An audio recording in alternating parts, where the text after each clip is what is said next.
Bonjour à tous et bienvenue dans ce Morning Bull Live. Nous sommes le 14 novembre 2024 et on est rentré dans une zone qui est un petit peu compliquée, parce qu'il se passe foutrement rien malgré les chiffres qu'on a vus hier, malgré le CPI qui pouvait peut-être éventuellement nous laisser supposer quelque chose. Il ne se passe rien et les marchés n'ont rien fait. Alors c'est vrai qu'on était un petit peu habitué à monter tous les jours depuis que le miracle Trump est arrivé, mais là il se passe rien. Et le pire, ce qui est un tout petit peu inquiétant, c'est que ça risque de durer si on en croit ce qu'on a vu et ce qu'on a lu hier.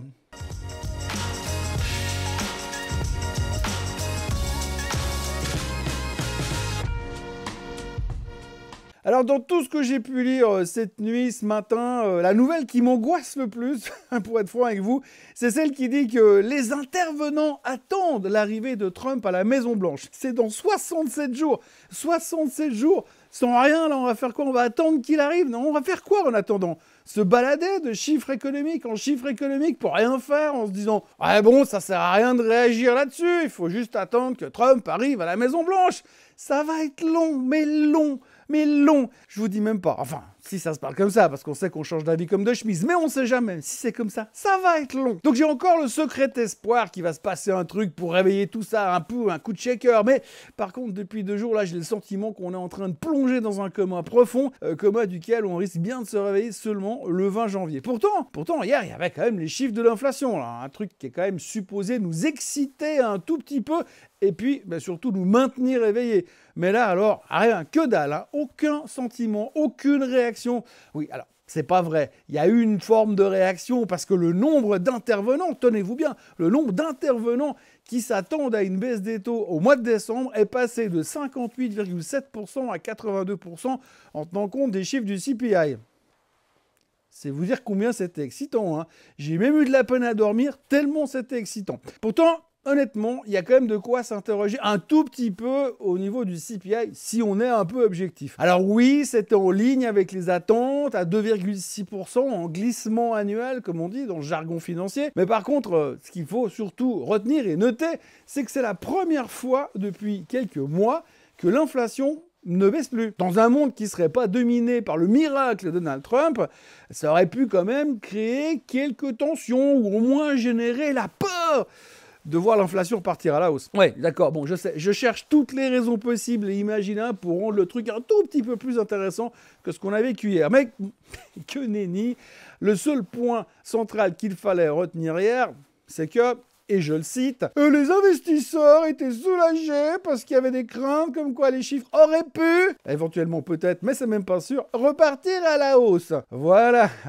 On était donc hyper contents hier parce que l'inflation était moins pire, ce qu'on aurait pu éventuellement craindre dans nos pires cauchemars. On notera que ça nous fait une belle jambe parce qu'à la fin, le marché, il a rien foutu quand même. Alors, les performances de la journée, que ce soit en Europe ou que ce soit aux États-Unis, elles auront été clairement homéopathiques. Et ça, si on veut être politiquement correct, parce qu'il y a d'autres mots qu'on pourrait utiliser pour ne pas être politiquement correct. Mais hier, on va dire que la journée, les variations de la journée étaient homéopathiques. Alors après, si on a envie d'être complètement objectif au sujet du CPI, on peut aussi aller creuser un petit peu plus loin, un peu plus loin que les chiffres qu'on vous donne comme ça en gros, parce qu'on vous dit oui, c'est de plus 2,6 en glissement annuel, oui.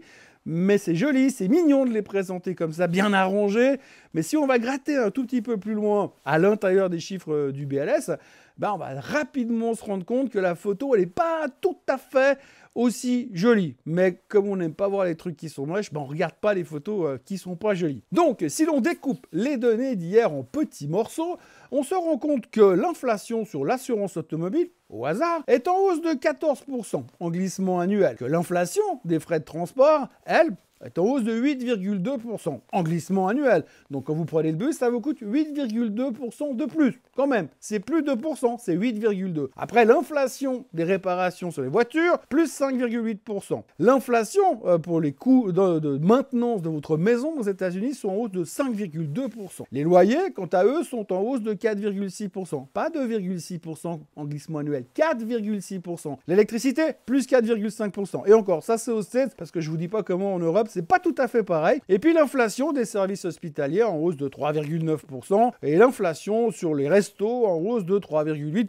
Pour les restos, c'est facile, il n'y a qu'à ne plus y aller. Et puis alors, pour conclure, on va dire que l'inflation globale et l'inflation de base sont désormais bien plus élevées qu'il y a 2 mois. On peut même encore rajouter que l'économie américaine a créé beaucoup moins d'emplois ce mois en octobre que depuis la pandémie de 2020. C'est les niveaux les plus bas depuis 2020 en termes de nombre d'emplois créés. Et à côté de ça, vous avez l'inflation qui continue à monter.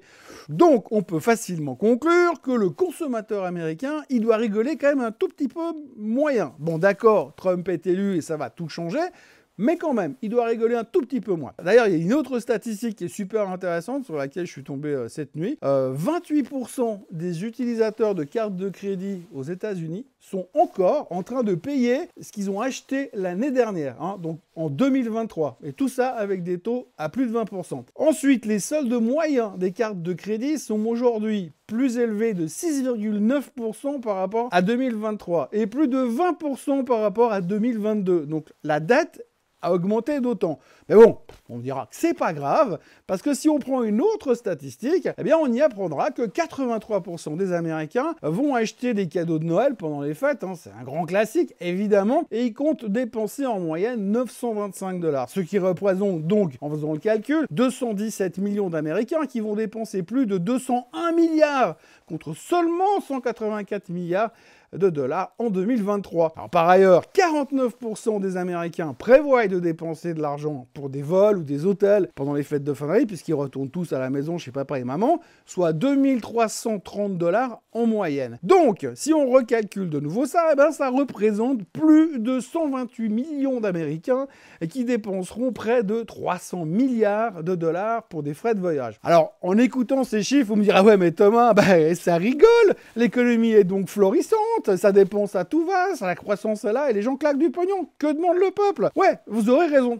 Sauf qu'en fait, cette débauche de dépenses va aussi faire passer un très très mauvais quart d'heure au niveau de l'endettement qui va encore augmenter pour 2025. Donc l'endettement va exploser encore un peu plus et a priori, ça ne devrait pas être un cadeau de Noël pour l'inflation non plus. Mais pour être franc, je vous donne ça en vrac parce que comme ça, vous êtes au courant puis vous pourrez raconter des trucs à l'apéro ce soir. Mais pour ce qui est du marché, il faut retenir quand même que ce genre de chiffres, ce genre de données, ce genre de situation, ils s'en foutent, mais complètement. Le plus important pour le marché aujourd'hui, c'est de voir Trump à la Maison-Blanche dans 67 jours et le laisser mettre en place sa magie qui va régler tous les problèmes, faire baisser les taux, réduire l'endettement et le déficit, maîtriser l'inflation, rendre l'accès à la propriété encore plus facile, fabriquer l'emploi, dynamiser l'économie et faire perdurer le bull market encore et encore pour les 4 prochaines années à venir. Amen. Donc ça, c'est en gros, c'est le plan de base que le marché s'est mis dans la tête. Par contre, en attendant, les marchés ne font absolument rien. Alors la journée d'hier laissait supposer qu'on préfère quand même ce qui va nous arriver dessus dans 67 jours, que des bonnes choses sans aucun doute, plutôt que de se prendre la tête avec des chiffres qui proviennent simplement du passé, un passé qui n'existe plus de toute manière, puisque les démocrates n'existent plus, tout ce qu'ils ont fait pendant 4 ans, on s'en fout. D'ailleurs, on a appris hier soir que les républicains ont définitivement gagné toutes les élections, tous les postes du pouvoir sont remis aux républicains, et ils vont pouvoir donc transformer l'économie américaine comme ça leur chante, donc il n'y a aucun problème. Même en Asie ce matin, on ne fait quasiment rien, la Chine est à peine en baisse, le Japon est à 0% de variation, il n'y a que Hong Kong qui se balade en 0,88% de baisse. Pourquoi? Parce qu'on se dit que le stimulus, c'est pas suffisant, comme tous les jours d'ailleurs. Finalement, le seul truc qui est en plein délire en ce moment, c'est le monde merveilleux des crypto-monnaies. Petite information, en dehors de la performance du titre, Coinbase est devenue la 2e application la plus downloadée sur l'Apple Store. En moins d'une semaine, elle est passée de la 33e place à la 2e. Traduction, tout le monde veut faire de la crypto et tout le monde veut du Dogecoin pour faire comme Elon. Ce matin, le Bitcoin a passé les 90 000 $ encore une fois, et le Dogecoin, il vaut 39 centimes. Alors le pétrole, tout le monde s'en fout, et puis l'or, tout le monde s'en fout aussi, puisque ce matin, l'or est en baisse à 2567 $. Bref, dans le monde de Trump, Tout le monde est en train à nouveau de vouloir devenir crypto-trader. Côté news du jour, il y a Spirit Airlines qui est en Chapter 11. Donc voilà, compagnie aérienne en faillite. Ça fait un an qu'ils se bagarrent avec leurs créanciers. Ils n'ont pas trouvé de deal. Le titre s'est pris 60% dans la tête hier. Mais en même temps, 60% pas grand-chose. Ça reste rien du tout. En plus, ils se sont fait tirer dessus en allant poser un avion à Haïti. Donc voilà, c'est vraiment une bonne période pour Spirit Airlines qui est donc en Chapter 11. Hier soir, Cisco a annoncé des chiffres trimestriels qui étaient, on va dire, moins mauvais que prévu. Mais quand même on baisse par rapport à l'année passée. Ils ont compensé un peu des mauvais chiffres avec la division service qui a relativement bien fonctionné. Alors les bénéfices sont plus faibles mais quand même meilleurs que le consensus. Ils ont quand même fait des déclarations plutôt positives pour l'avenir, surtout en s'appuyant sur le fait que l'intelligence artificielle va tout changer. Enfin l'un dans l'autre les chiffres n'étaient pas catastrophiques, même plutôt bien. Moins mauvais on va dire, et puis un management plutôt positif. Bon, le marché on a rien à foutre quand même, le titre perdait 3% after close. Et puis on peut aussi noter qu'il y a une grosse demande en ce moment au niveau des obligations ukrainiennes, il y a pas mal de gens qui sont en train de jouer la thématique que Trump va mettre un terme à la guerre dans 68 jours. Oui, parce que dans 67 jours il va prêter serment, et puis après il aura juste à appeler Poutine pour dire bon c'est bon, on arrête. Et puis oui je sais c'est un peu ironique, mais c'est pas moi qui commence, comme vous voyez dans les journaux, c'est ce que tout le monde anticipe déjà, comme quoi il va faire hop, un coup de baguette magique et le Harry Potter de la Maison Blanche va régler le problème de la guerre en Ukraine. Et puis, petite nouvelle au passage, dans la série ça rigole pas dans tous les secteurs, on a toujours les semi-conducteurs qui ont quand même un peu de la peine pour l'instant. Il y a AMD qui a annoncé hier qu'il virait 1000 personnes de plus afin de couper les coûts. Alors on espère que le Bureau of Labor Statistics, le fameux BLS, a bien pris note de la chose, histoire de bien les intégrer dans les prochains chiffres de l'emploi. Bon, notez qu'en général, ils se gourdent de 150 000 personnes, alors c'est pas les 1000 d'AMD qui vont changer quelque chose, mais voilà, on espère qu'ils vont quand même faire le boulot. Et puis, histoire de régler le cas de l'inflation, il y a encore un analyste pétrole qui a déclaré ce matin dans un média quelconque, je sais plus, comme quoi si l'OPEP réduisait ses coupes de production, comme on l'attend, eh bien le baril pourrait facilement descendre entre 30 et 40 $. Enfin, tant que les Israéliens ne décident pas de transformer l'Iran en grand parking. Et puis, pour terminer, on va encore une fois aborder le sujet des actions Supermicro. On en reparlera encore ces prochains jours, fortement, parce qu'on connaît l'histoire. Et si tout va mal, s'ils ne trouvent pas une firme d'audit qui veut s'occuper de les auditer, eh ben, ce week-end, les actions seront délistées du Nasdaq. Mais alors attention, pour ceux qui en ont, ça ne veut pas dire qu'ils vont partir en faillite. Vous détiendrez toujours vos actions Supermicro et elles seront toujours négociables, tradables. En fait, elles seront sur un marché qu'on appelle le pink sheet. Alors, ce sera juste un peu moins liquide et plus difficile à négocier. Alors, les pink sheets, c'est un autre terme pour désigner des actions qui se négocient gré à gré plutôt que sur une grande place boursière comme le Nasdaq ou le New York Stock Exchange. C'est en gros ce qu'on appelle des penny stocks. Ils ont généralement une faible valorisation boursière. Alors, ils ont des exigences et des réglementations de cotation qui sont nettement moins compliquées et restrictives que sur le Nasdaq. Et donc, SMCI pourrait rester là-bas le temps de régler leurs problèmes, pour autant qu'ils en soient capables de régler leurs problèmes. Et puis alors aujourd'hui, autrement, au niveau des chiffres du jour, eh ben, on aura le PIB européen, les jobless claims aux États-Unis, et puis le PPI aux USA. Alors on sait déjà que de toute façon, ces chiffres, peu importe ce qui va sortir, parce que nous, tout ce qu'on regarde, c'est ce qui va se passer le 20 janvier lors de la prestation de serment, puisque là, tout va changer, le monde va vraiment devenir nettement mieux qu'il ne l'est aujourd'hui. Donc les chiffres économiques du passé, on s'en fout. On notera quand même que Powell et Lagarde vont parler ce soir. On peut toujours voir s'ils vont les écouter. Autrement, les cryptos continuent de monter. Et puis on attend de voir si Trump va nommer Michael Jordan ou alors Shaquille O'Neal comme ministre des Sports. Voilà, moi je vous souhaite une excellente journée. N'oubliez pas, si le cœur vous en dit, n'hésitez pas de vous inscrire à la chaîne Suisse Code en français. N'hésitez pas à liker cette vidéo, à la partager, à la commenter, à actionner la cloche. J'ai vu que tout le monde dit ça, alors maintenant j'ai rajouté à actionner la cloche. Et puis passez quand même une belle journée et nous on se voit demain pour boucler la semaine. Soyez forts, à demain. Bye bye.